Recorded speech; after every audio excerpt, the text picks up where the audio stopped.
present the short story, The Ransom of Red Chief, by O. Henry. Here is Shep O'Neill with the story.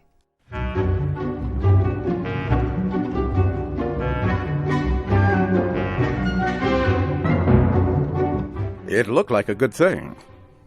But wait till I tell you. We were down south in Alabama, Bill Driscoll and myself, when this kidnapping idea struck us. There was a town down there as flat as a pancake and called Summit. Bill and I had about $600. We needed just $2,000 more for an illegal land deal in Illinois. We chose for our victim the only child of an influential citizen named Ebenezer Dorset. He was a boy of 10, with red hair.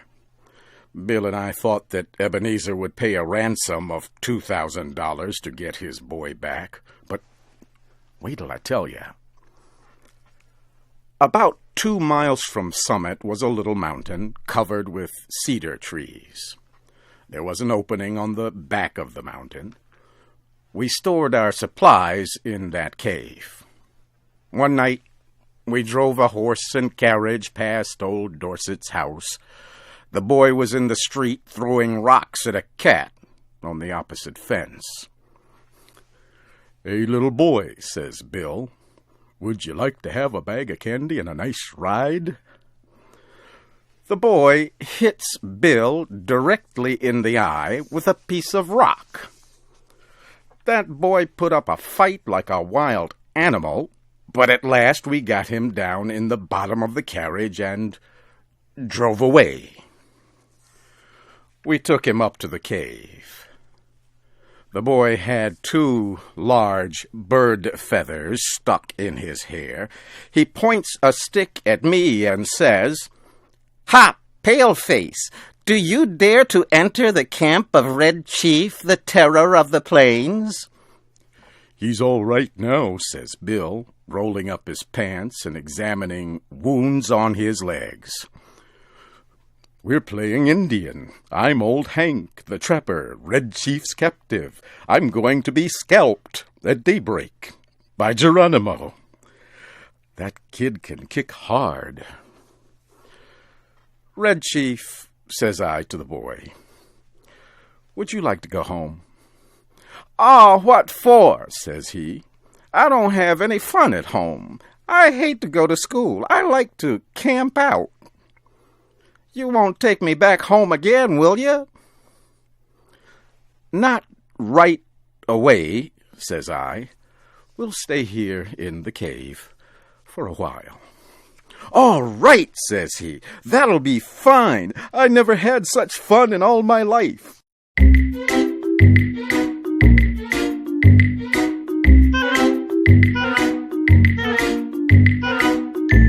We went to bed about 11 o'clock. Just at daybreak, I was awakened by a series of terrible screams from Bill. Red Chief was sitting on Bill's chest with one hand holding his hair. In the other, he had a sharp knife. He was attempting to cut off the top of Bill's head based on what he had declared the night before. I got the knife away from the boy, but after that event, Bill's spirit was broken. He lay down, but he never closed an eye again in sleep as long as that boy was with us. "Do you think anybody will pay out money to get a little imp like that back home?" Bill asked. "Sure," I said. "A boy like that is just the kind that parents love. Now, you and the chief get up and make something to eat while I go up on the top of this mountain and look around." I climbed to the top of the mountain. Over toward Summit, I expected to see the men of the village searching the countryside, but all was peaceful. "Perhaps," says I to myself, It has not yet been discovered that the wolves have taken the lamb from the fold. I went back down the mountain. When I got to the cave, I found Bill backed up against the side of it. He was breathing hard, with the boy threatening to strike him with a rock. "He put a red-hot potato down my back," explained Bill, "and then crushed it with his foot. I hit his ears. Have you got a gun with you, Sam?"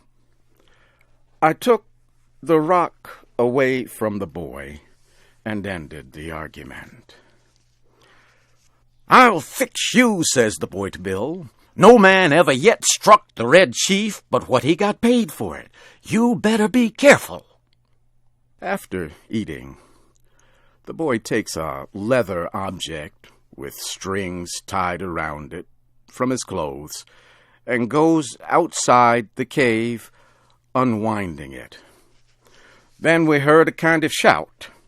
It was Red Chief holding a sling in one hand. He moved it faster and faster around his head. Just then I heard a heavy sound and a deep breath from Bill. A rock, the size of an egg, had hit him just behind his left ear. Bill fell in the fire across the frying pan of hot water for washing the dishes. I pulled him out and poured cold water on his head for half an hour. Then I went out and caught that boy and shook him. "If your behavior doesn't improve," says I, "I'll take you straight home. Now are you going to be good or not?" "I was only funnin'," says he. "I didn't mean to hurt old Hank, but what did he hit me for? I'll behave if you don't send me home." I thought it best to send a letter to Old Man Dorset that day, demanding the ransom and telling how it should be paid. The letter said, "We have your boy hidden in a place far from Summit. We demand $1,500 for his return. The money to be left at midnight tonight at the same place and in the same box as your answer. If you agree to these terms, send the answer in writing by a messenger tonight at 8:30. After crossing Owl Creek, on the road to Poplar Cove, there are 3 large trees. At the bottom of the fence, opposite the 3rd tree, will be a small box. The messenger will place the answer in this box and return immediately to Summit. If you fail to agree to our demand, you will never see your boy again. If you pay the money as demanded, he will be returned to you safe and well within 3 hours." I took the letter and walked over to Poplar Cove.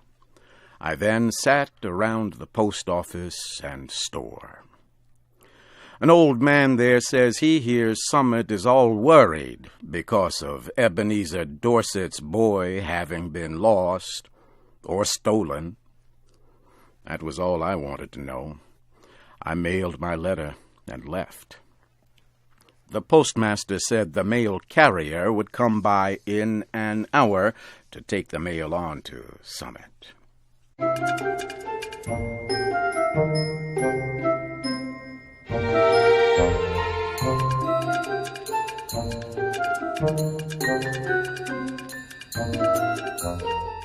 At 8:30, I was up in the 3rd tree, waiting for the messenger to arrive. Exactly on time, a half-grown boy rides up the road on a bicycle. He finds the box at the foot of the fence. He puts a folded piece of paper into it and leaves, turning back toward Summit. I slid down the tree, got the note, and was back at the cave in a half hour.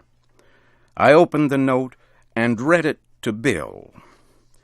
This is what it said. Gentlemen, I received your letter about the ransom you asked for the return of my son. I think you're a little high in your demands. I hereby make you a counter-proposal, which I believe you will accept. You bring Johnny home and pay me $250, and I agree to take him off your hands. You had better come at night, because the neighbors believe he is lost, and I could not be responsible for what they would do to anybody they saw bringing him back. Very respectfully, Ebenezer Dorset. Great Pirates of Penzance, says I, of all the nerve! But I looked at Bill and stopped. He had the most appealing look in his eyes I ever saw on the face of a dumb or talking animal. Sam, says he, what's $250 after all? We've got the money. One more night of this boy will drive me crazy. I think Mr. Dorset is making us a good offer. You aren't going to let the chance go, are you? Tell you the truth, Bill, says I. This little lamb has got on my nerves, too. We'll take him home, pay the ransom, and make our getaway. We took him home that night. We got him to go by telling him that his father had bought him a gun, and we were going to hunt bears the next day. It was 12 o'clock when we knocked on Ebenezer's front door. Bill counted out $250 into Dorset's hand. When the boy learned we were planning to leave him at home, he started to cry loudly and held himself as tight as he could to Bill's leg. His father pulled him away, slowly. How long can you hold him? Asked Bill. I'm not as strong as I used to be, says old Dorset. But I think I can promise you 10 minutes. Enough, says Bill. In 10 minutes, I shall cross the central, southern, and middle western states and be running for the Canadian border. And as dark as it was, and as fat as Bill was, and as good a runner as I am, he was a good mile and a half out of Summit before I could catch up with him. You have heard the American story, The Ransom of Red Chief, by O. Henry. Your storyteller was Shep O'Neill. This story was adapted by Shelley Gullist. It was produced by Luwan Davis.